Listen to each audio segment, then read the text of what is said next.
Hey there, cats and kitties. I am the Blues Man, Johnny Blues, and with this video, we discuss my thoughts on Series 10, Episode 10 of Doctor Who, The Eaters of Light. And let me say right out of the gate, I thought this was a spectacular episode. I was thoroughly invested in it, compelled by the characters and the enigmatic nature surrounding the Ninth Legion of Romans who had been lost to history, genuinely so in real-world history, from what I've heard, and, answering to that with this sort of trans-dimensional portal-hopping creature, or host of creatures, really.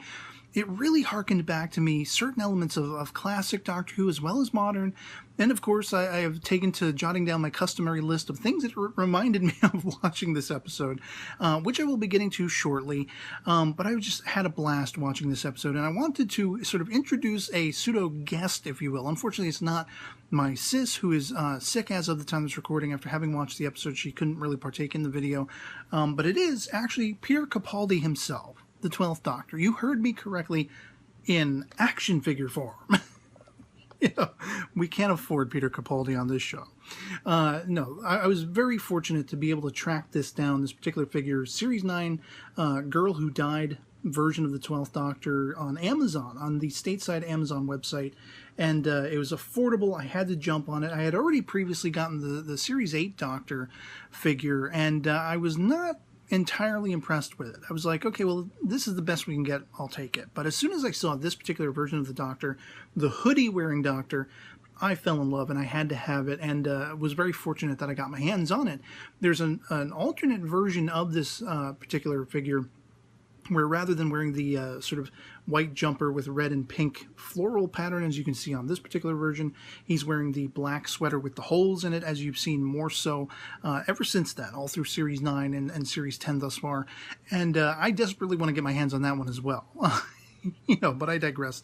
I called him a guest. He's not really going to be sticking with me through the whole video. Just wanted to show him off because he is a Doctor Who related item, and I was just stoked to get my hands on him. And where else am I going to share that but Doctor Who video? So anyway, as I say, I have compiled my customary list talking about things that the Eaters of Light reminded me of, and I'm going to be touching upon these aspects to start with, and peppering in, throughout the discussion, things I liked about this episode. And the first and foremost thing I was reminded of, going back to the classic series, was the Time Warrior, Third Doctor and Sarah Jane adventure featuring the Sontarans. I think this might have been, if I remember correctly, the first appearance of Sarah Jane, as well as possibly the Sontarans. I don't exactly remember, but a lot of it had to do with the cinematography, the castle, the woodlands surrounding, and there were plenty of woodlands in this episode, let me tell you. Following on from there, a Fourth Doctor Sarah Jane story, Planet of Evil, because of course you're dealing with an evil force, a creature. I think it was an antimatter creature in that case. Again, surrounded by woodlands, as far as I recall, mostly internalized to filming sets and everything. But just that vibe carried across to me in this episode, in this modern estimation of a sort of similar feel-looking vibe, as well as another Fourth Doctor story, The Stones of Blood, featuring the first incarnation of Romana, which was part of the Key to Time series because of the Stonehenge-like rock formation. And of course we had that at the start of this episode, and everything that was happening where that portal, that gateway was opening, was underneath such rock formations, stone formations, and of course it harkened back that classic story for that purpose to me, as well as, again, Peter Capaldi. I've talked about this before in Series 10, but he really has been embodying an almost Fourth Doctor-esque nature in the way he reacts to things, his quirkiness, his quips, his snark, everything like that. And then we jump ahead. Those were the primary classic Who references I was reminded of. But then we jump ahead to the Pandorica Opens, which had a very similar theme in it was taking place at Stonehenge, the same stone formations and everything. Pandorica Opens, Big Bang, of course, 11th Doctor Amy, and the Roman Rory. Rory the Roman, you had Romans involved, so of course, naturally, it's something I would think of in association with this one. And actually, going back to the classic series, I actually had listed after that, Battlefield, a 7th Doctor Ace story dealing with King Arthur and Merlin and all this kind of stuff. Not really, you wouldn't think that would really have anything to do with this particular, other than maybe swords, with the Eaters of Light. But I had listed here, talking about a creature of blue, the destroyer of worlds, who's being brought through the gateway, I think, by the sort of Mistress Morgane or something like that. I forget what her name is. I haven't watched it in a while. And of course, you had Unit, the Brigadier and everything involved. And I think it was in retirement, called out of retirement. But just the idea of a blue sort of creature. And you had these creatures in this episode who were very lit up with blue. They were eating, swallowing up, and feeding on light and everything like that. And which also reminded me of the creature a little bit from Vincent and the Doctor, which was an invisible creature that only Vincent could see, only his mind could tap in on, that kind of thing. And also, jumping back to the modern series, the special episode with the 10th Doctor and the Lady Christina de Souza, Planet of the Dead. Because in that episode you had a whole host of aliens, these sort of metallic sharks or stingray sort of creatures that were traveling, from planet to planet, feeding on all the life and everything. And here we had, creatures very similar, using a portal through which to travel to consume all the light and life and all the light out of life and everything like that. So of course I was reminded of that naturally for that reason. A lot of the cinematography harkened back to me the Series 2 episode with the 10th Doctor and Rose, Tooth and Claw, which I mentioned in the previous episode with Queen Vic. And again, the cinematography, it's one of those things where, because I've always been a lifelong movie buff and always enjoy watching the behind-the-scenes things about how they scout locations and how they, adapt locations to the scenario, it's one of those things where if I see familiar-looking cinematography, it could be a completely different place in the world, the location where they filmed it. But if it looks similar, and you have the Scottish Highlands, what are supposed to be the Scottish Highlands in the Eaters of Light, you very much had glimpses of similar fashion, cinematography-wise, in Tooth and Claw. So that, struck me as well. I also have the 12th Doctor and Clara episode, Robot of Sherwood, again, cinematography-wise, as well as dealing with a small band of rogues and confronting a villain, not so much a creature or monster, but the Woodlands. The Woodlands, once again, surrounded by woodlands was Robin and his merry band of rogues, and, that's why I was harkened back to that. I also have listed here an episode I just watched recently as of the time of recording, because I only just recently got my hands on Series 9 Part 2 on DVD, and my sister had never seen any of those episodes. We are actually watching those episodes from her point of view for the first time, and I haven't seen personally those episodes since they first aired, and I did my initial reviews of them. But The Girl Who Died, The Woman Who Lived two-parter, very much came to my mind. Again, 12th Doctor, Clara, and you had a Shilder or the Lady Me. And again, cinematography, but also the idea of the small band of Vikings having to stave off, I forget what the, aliens, the creatures were that were trying to pretend to be like Odin, the gods from heavens, and eating up the testosterone and all of that, what they were called. But again, it was kind of a similar framework where we're dealing in the Eaters of Light with these warriors and such like that.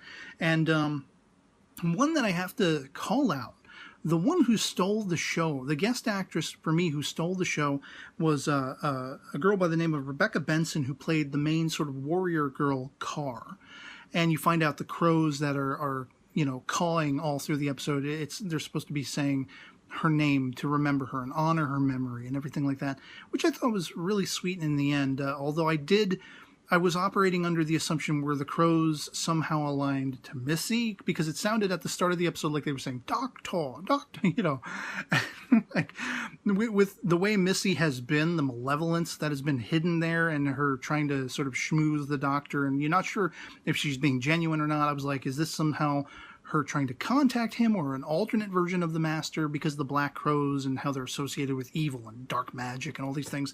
And but this chick Carr, I was so compelled by her story. The idea that all the adults had been wiped out by the Romans who had come in, and she was the last sort of adult, if you will, standing in this group of Picts, I believe they were called, who, not only was it part of their lineage to guard after this gate, look after this gate and keep these creatures of light from coming through, these Eaters of Light coming through, but then she's also got to deal with the invading Roman army, the Ninth Legion, and just the Doctor's broken last nerve. I was so utmost stark in contrast, compelled by this. He's speaking to children. I mean, literally, they're not even that, that much older than their teens and early 20s in some estimations. And he's just like, grow the hell up. Because you're holding on, you're so beholden to this misguided honor and this idea of dying with honor and trying to protect and preserve your little community, and you've completely failed. You're kidding yourself. But at the same time, by the end, by the time the other leg drops in this particular episode, that honor is renewed. It's made real. It's made visceral and real. The Doctor gets a clock over the back of his head just to bury the needle on that. So that the Picts and the Romans, the survivors of the hell that came before, can all unify, can all unite against this common foe who's threatening not only to wipe out the entirety of the world and our solar system, but our galaxy, the universe, if they are allowed to succeed from whatever alternate dimension they came from. And just her performance as she's weighing the world of all of this.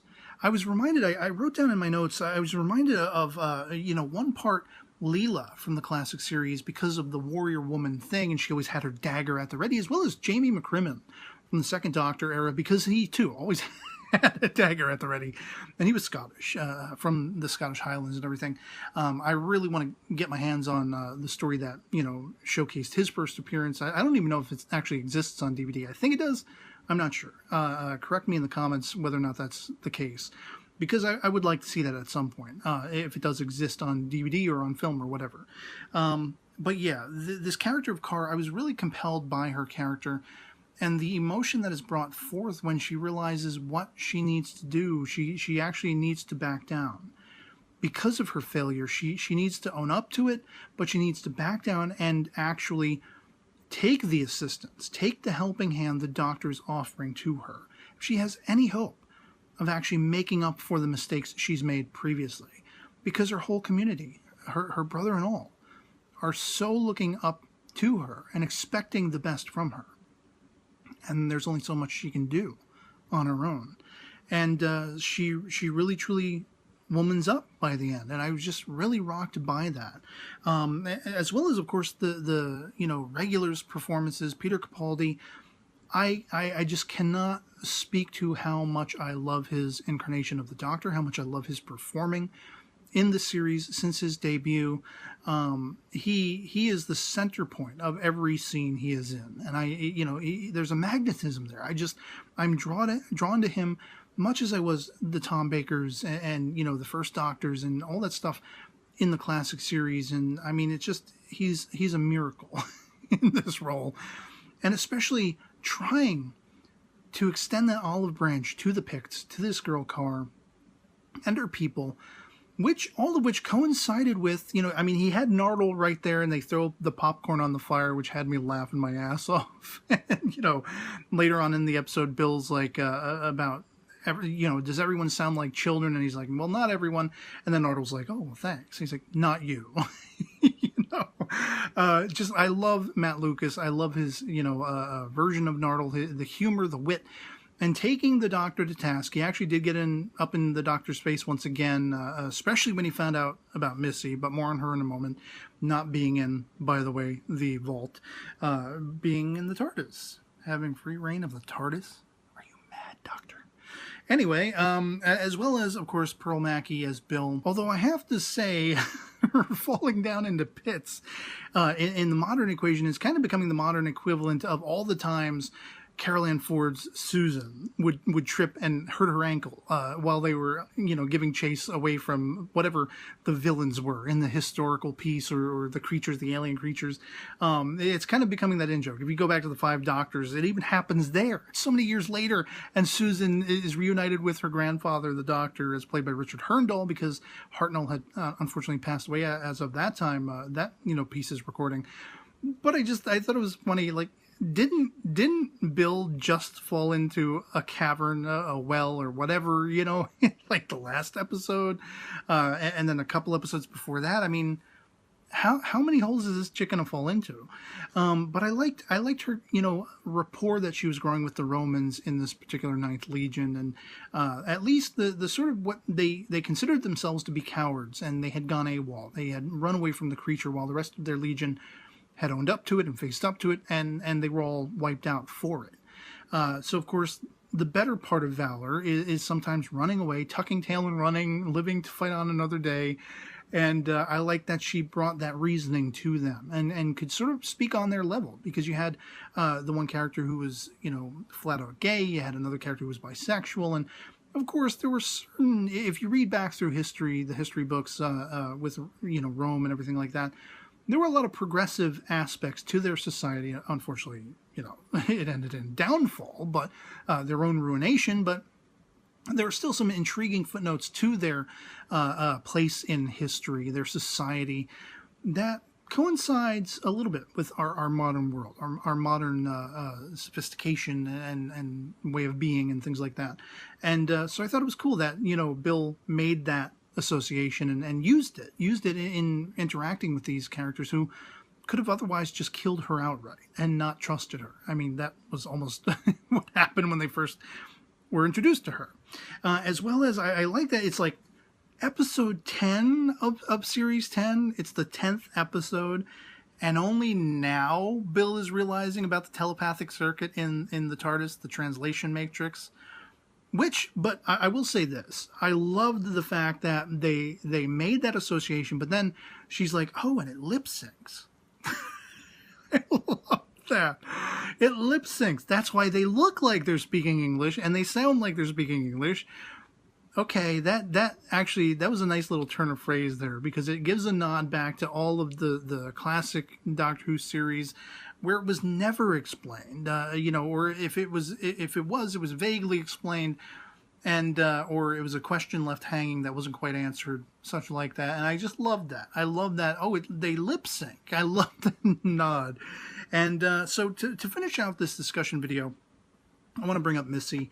And I was a little disappointed because I had been led to believe by some of the headlines I was seeing and some of the rumors I've been seeing floating around Facebook and everything like that, and on some certain sites, that John Sims' master would probably appear toward the end of the episode, and arguably he did in the preview for the next. But I thought he was actually going to play a bigger role, and I was really getting steeped up on my haunches watching as the Doctor reveals that Missy has the run of the TARDIS while this whole adventure was going on, and he's hoping to exploit her for the use of keeping the engines primed and cleaned and whatever. And, the emotions of Missy's like having a nervous breakdown. I don't know what the hell's going on with this girl. But it's like I've said before, I'm swallowing it hook, line, and sinker, and I'm trying to, backpedal like not be drawn in, because the Doctor himself is like, there is hope, there is compassion, and he holds her hands and she's crying. But is this fakery? I don't believe it is. I'm going to stake my claim. I'm going to put the flag down. I believe this is genuine. And as I've speculated in a previous video, one that featured my sister and I both discussing this current series, one of the episodes of Series 10, I said, my speculation is that the reason John Sims' master returns might have something to do with him catching up with his future incarnation, which is breaking down, which is wimping out from that evil, that madness, and he can't have that. And maybe that's what has him catching up with them. Now, I have no idea. I don't know. I have been suspicious from the get-go that this will somehow transpire through Missy's own intervention, something she does. And when the Doctor and Missy were having that close mano-a-mano moment, mano-a-womano, whatever you want to say, moment in the TARDIS at the end of this episode, after having been reprimanded by both Nardole and Bill, I was just waiting for Sim to pop his head up from around the console, or from down in a hidey hole somewhere in the console room, and just being mind blown. And that did not happen. So I was more dismayed and shocked, because I'm completely buying into Missy really having a breakdown. She's losing whatever cohesiveness of madness and evil that she once had. And it would be interesting if part of that commentary had to do with the fact that she is a woman. Her maternal compassion, her maternal instincts. We know that she mentioned in a previous episode, going back to, I think it was Series 8, toward the end of it, having a daughter. And so she's very much in a similar boat, the same kind of boat that the Doctor is. Family-wise, what she's had to lose and endure, and the madness that she's had all the way back to her foundation, as the Master, it's highly compelling and intriguing, and I'm really beginning to be won over to the fact that she's probably genuine. And I'm beginning to wonder if we're not going to see her death at the hands of the John Sim Master. But if that happens, because for all intents and purposes her incarnation came after, regenerated out of what John Sim's Master was, that begs the question, well, wouldn't it just happen all over again? Or would he manipulate it somehow? Would he focus his regeneration and create something new? I don't know. I leave that for better speculative minds than my own. But yeah, I thoroughly had a blast with this particular episode. Called back on so many favorite aspects of the classic and modern series, cinematography-wise, character-wise, story, look, depth, and vibe, and feel-wise. And I'd love to hear from you guys in the comments below what you thought of The Eaters of Light, Episode 10 for Series 10 of Doctor Who. And yeah, otherwise, I hope this video finds you well. I'll catch you all later. Peace.